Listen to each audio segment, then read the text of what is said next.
Assalamualaikum Milanisti, bagaimana kabarnya? Semoga baik-baik aja ya.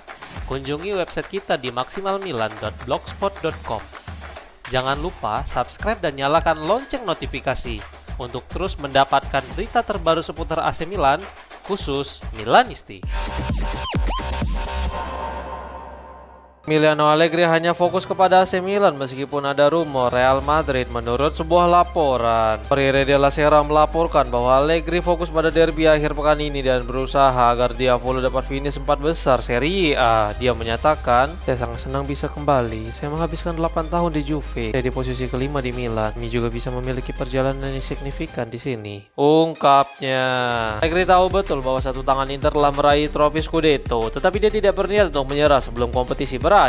Tujuan utamanya adalah mengamankan Liga Champions musim depan untuk Milan, yang mana itu merupakan target yang telah ditetapkan oleh manajemen musim ini kepadanya. Setelah mencapai tujuan ini, dia ingin bertemu dengan manajemen untuk membuat penilaian yang lebih luas dengan bursa transfer sebagai fokus utamanya. Allegri menginginkan tim yang lebih kompetitif karena musim depan mereka akan bermain di Eropa, sehingga dia membutuhkan tenaga tambahan serta pemain berpengalaman demi membuat perbedaan.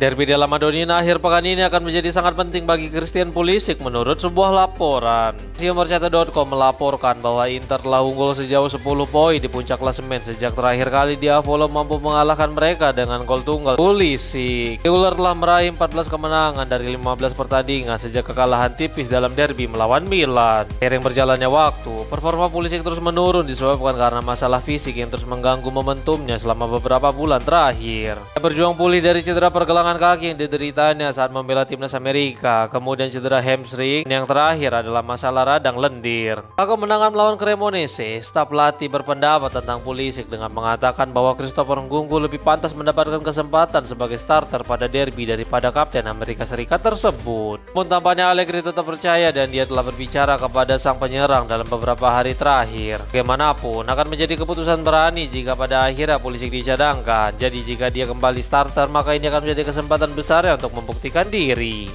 Davide Bartesaghi memberikan tanda positif kepada AC Milan jelang derby della Madonnina menurut sebuah laporan. News melaporkan bahwa muncul informasi yang sangat positif bagi Massimiliano Allegri di Milanello kemarin, mana mereka saat itu melanjutkan pelatihan persiapan untuk pertandingan akhir pekan ini melawan Inter. Bartesaghi dilaporkan telah pulih dari cedera flexor yang dideritanya beberapa hari yang lalu saat melawat ke Cremona, dan sekarang dia telah berlatih secara teratur bersama rekan satu timnya. Diizinkan ikut berlatih bersama setelah sebelumnya melakukan latihan secara individu dalam beberapa hari terakhir. Kiri itu jelas akan dimasukkan ke dalam skuad Allegri untuk pertandingan besar di San Siro, di mana Rossoneri jelas menargetkan 3 poin penuh. Namun pelatih akan hati-hati untuk menentukan siapa yang akan bermain sejak menit pertama. Apakah Bartesaghi akan tetap diberi kepercayaan atau justru Pervis Estupinan yang akan mengambil alih peran tersebut?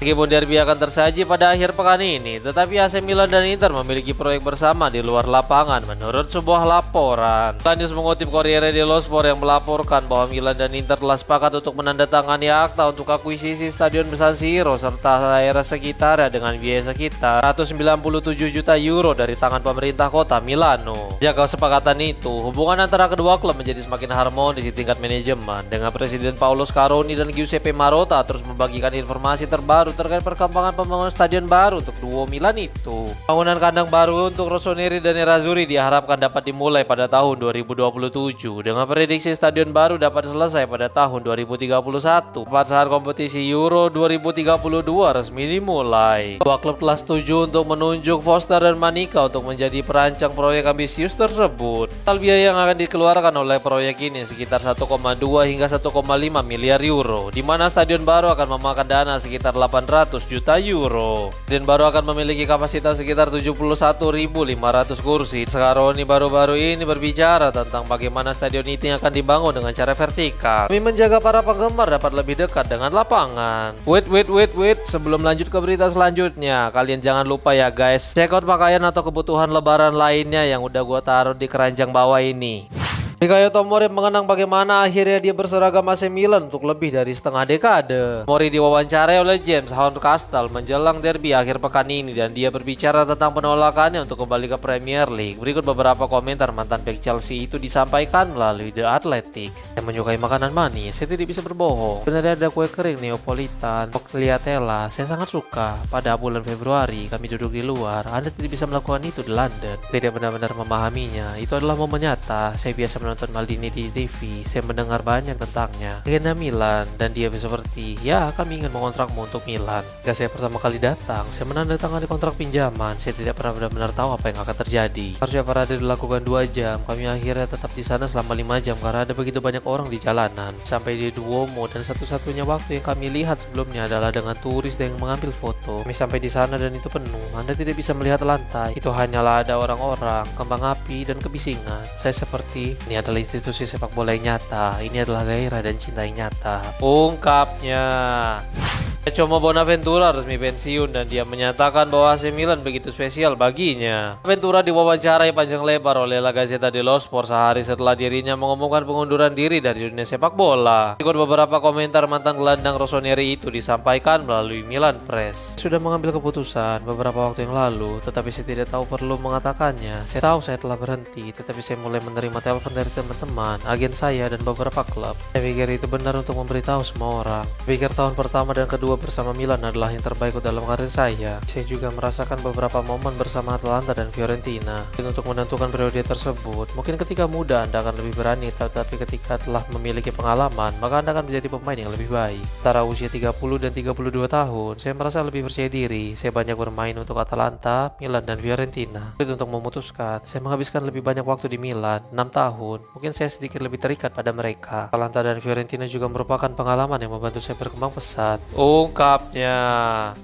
Alexis Saelemaekers tidak asing dengan derby della Madonnina dan dia bersiap untuk pertandingan tersebut. Saelemaekers menjadi tamu di program Inedito Dazen. Pemain timnas Belgia itu berbicara sejumlah topik mulai dari derby akhir pekan ini hingga bagaimana dia dipersepsikan di media. Komentar pemain AC Milan itu disampaikan melalui Milan Press. Banyak orang mengatakan kepada saya bahwa Saelemaekers adalah orang yang sama sekali berbeda di dalam dan di luar lapangan. Itu bukan sesuatu yang mengganggu saya, tetapi itu sedikit mengganggu saya karena orang tidak pernah mengenal saya yang sebenarnya. Di lapangan, saya adalah orang yang selalu melakukan sesuatu dengan 100% dan penuh emosi. Terkadang saya tidak tahu bagaimana mengaturnya dan mereka selalu keluar 100%. Singkatnya, saya akan mengatakan kejutan. Ada titik di mana saya merasa ditinggalkan Milan, sebagian karena kesalahan saya sendiri, tetapi saya tidak lagi merasa seperti diri saya sendiri. Sebagai pemain Milan, ketika Anda tiba di Bologna, Anda pikir Anda akan membuat perbedaan. Saya tahu saya pemain kelas atas dan ketika saya tiba di tim yang lebih kecil, saya ingin membuat perbedaan. Para pemain di sekitar saya bekerja sangat keras sehingga mereka adalah kelas atas dan dengan tidak bekerja sebagaimana semestinya, saya menyadari pentingnya hal itu. Lalu memiliki hubungan baik dengan Hakan Çalhanoğlu karena dia adalah salah satu orang pertama yang banyak membantu saya ketika saya tiba, bahkan di luar lapangan. Memperkenalkan saya kepada keluarganya, saya selalu memiliki hubungan baik dengannya. Terus ketika dia berubah, kami sedikit kehilangannya, bukan karena kami tidak berteman lagi, tetapi karena kami memiliki rencana yang berbeda. Kadang kami saling menelpon, tetapi kami tidak pernah berbicara tentang sepak bola. Ungkapnya. Elliott Management ternyata tidak sepenuhnya benar-benar pergi dari AC Milan menurut sebuah laporan. Gazzetta dello Sport melaporkan bahwa penyelidikan oleh kantor kejaksaan Milan terhadap situasi kepemilikan di AC Milan akan secara resmi segera ditutup karena mereka tidak menemukan sesuatu yang layak untuk melanjutkan penyelidikan. Surat kabar itu juga mengklaim bahwa dokumen yang diserahkan kepada mereka menunjukkan bahwa Elliott Management sebenarnya masih mempertahankan 5% dari rossoneri. Lepas dari kenyataan bahwa mereka seharusnya pergi meninggalkan klub secara sepenuhnya. Penghentian penyelidikan ini merupakan permintaan dari Rogatori Internasional yang ternyata tidak menemukan hal aneh dan penghentian penyelidikan jelas merupakan berita positif. Penghentian ini sepenuhnya dilakukan di sisi olahraga oleh kantor kejaksaan federal FIGC. Dan dugaan 5% yang masih dimiliki Elliott ternyata sama sekali tidak mewakili saham ekuitas di klub. Yang bukan merupakan ekuitas, saham atau hak tata kelola atau informasi apapun. Ini hanya mengacu pada waran yang dimasukkan ke dalam bagian dari transaksi penjualan 2022 lalu. Samuel Ricci menegaskan bahwa skuad AC Milan siap untuk derby della Madonnina. Jadi diwawancarai dan dia menjelaskan pendapatnya tentang laga derby akhir pekan ini. Gelandang Italia itu juga berbicara tentang musim pertamanya di San Siro serta kehadiran Luka Modric. Berikut beberapa komentar sang gelandang disampaikan melalui Milan TV. Kami semua merasa penting. Terima kasih kepada pelatih dan staf yang selalu membuat kami merasa menjadi bagian dari tim. Lalu berusaha untuk membuat semua orang terlibat. Bahkan untuk mereka yang lebih sedikit bermain, persaingan sangat tinggi, terutama di klub sebesar ini. Bahkan di luar lapangan, Anda melihat seseorang pria yang tahu bagaimana berperilaku, tidak pernah keluar dari tempat, tidak pernah mengeluh. Itu merupakan kehebatan Modric. Ini adalah persaingan penting, selalu salah satu yang terindah di dunia. Itu terlihat di mana-mana dan kami harus merasa beruntung mendekati pertandingan seperti ini. Telah mengatakannya sejak awal musim, klub ingin berada di Liga Champions dan kami berada di tempat yang baik sekarang. Masih membutuhkan poin, kami akan mencoba memberikan segalanya sampai akhir. Tidak peduli siapa yang dipanggil dan kemudian mari kita lihat, ungkapnya.